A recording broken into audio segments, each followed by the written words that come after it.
Manish, starting പോയിന്റിൽ നിൽക്കുമ്പോൾ എപ്പോഴും നമുക്ക് തോന്നുക വലിയ ആവേശമാണ്. ആ വിസിൽ മുഴങ്ങുമ്പോൾ ഒരുമിച്ച് തുഴയെറിഞ്ഞ് വള്ളങ്ങളെല്ലാം ഒരുമിച്ച് മുന്നോട്ടെടുക്കുന്ന കാഴ്ച, അത് വലിയ ആവേശം നൽകുന്ന കാഴ്ചയാണ്. ആ കാഴ്ച മനീഷ് ഇപ്പോൾ കാണുകയാണെന്നാണ് ഞാൻ മനസ്സിലാക്കുന്നത്. ചെറിയ വള്ളങ്ങളിലായാൽ പോലും അവരുടെ സ്റ്റാർട്ടിംഗ് പോയിന്റിൽ നിന്നുള്ള ദൃശ്യങ്ങളും വലിയ ആവേശമാണ് കാണാൻ.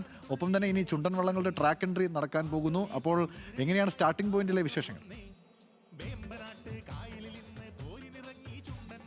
ഗൗതം, എന്തായാലും നിലവിൽ ഇപ്പോൾ ഹീറ്റ്സ് മത്സരങ്ങൾ, ചെറുവള്ളങ്ങളുടെ ഹീറ്റ്സ് മത്സരങ്ങൾ അവസാനിച്ചിട്ടുണ്ട്. ഇനി ഉച്ച കഴിഞ്ഞതിന് ശേഷം മാത്രമാണ് മറ്റ് മത്സരങ്ങളിലേക്ക് കിടക്കുക. അതായത് ഈ ഒരു ഇവന്റിന് തന്നെ ഏറ്റവും സ്റ്റാർ ഇവന്റായിട്ട് അന്യമായിട്ടുള്ള ചുണ്ടൻ വള്ളങ്ങളുടെ ഹീറ്റ്സ്, അതുപോലെ തന്നെ ഈ വെപ്പ് വള്ളങ്ങളുടെയും മറ്റ് ചെറുവള്ളങ്ങളുടെയും ഒക്കെ തന്നെ ഫൈനലുകളൊക്കെയാണ് ഇനി ഇവിടെ നടക്കേണ്ടതായിട്ടുള്ളത്. ഇതുവരെ നിലവിൽ ഇപ്പോൾ മത്സരങ്ങളെല്ലാം തന്നെ പൂർത്തിയായിട്ടുണ്ട്.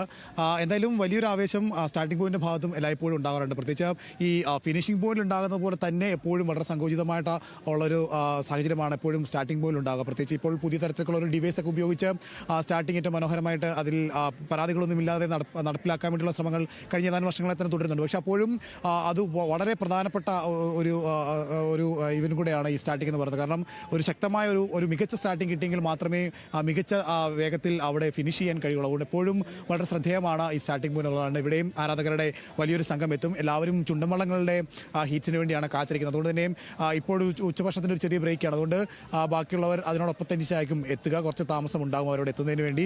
അപ്പോഴേക്കും ഇരു കരകളിലും നിറഞ്ഞുകൊണ്ട് തന്നെ വലിയ രീതിയിലുള്ള കാണികളുണ്ടാകും. അതിൽ എല്ലാ കരക്കാരുടെയും ആരാധകരും ഒക്കെ തന്നെ ഉണ്ടാകും. അപ്പോൾ വലിയ ആവേശം ഉച്ച കഴിഞ്ഞതിന് ശേഷം സ്റ്റാർട്ടിംഗ് പോയിന്റ് ഉണ്ടാകും. എന്തായാലും എല്ലായ്പ്പോഴും വിവാദങ്ങളൊക്കെ ഉണ്ടാവാത്ത തരത്തിൽ കൃത്യമായ ഒരു ശാസ്ത്രീയ പിന്തുണയോടുകൂടി തന്നെയാണ് സ്റ്റാർട്ടിംഗ് എന്തായാലും കഴിഞ്ഞ ഏതാനും വർഷങ്ങളായി നടക്കുന്നത്.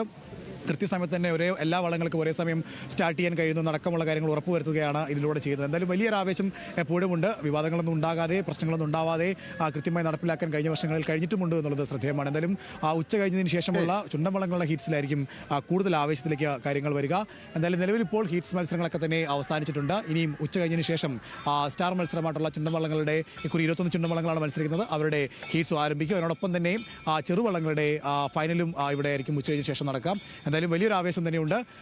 ഒരു ഉച്ച കഴിയുമ്പോഴേക്കും, അതായത് ഹീറ്റ്സ് ചുണ്ടൻവള്ളങ്ങളുടെ ഹീറ്റ്സ് തുടങ്ങുമ്പോഴേക്കും അത് അതിൻ്റെ പരകോടിയിൽ എത്തുമെന്ന് തന്നെയാണ് നമ്മൾ പ്രതീക്ഷിക്കുന്നത്. ശരി.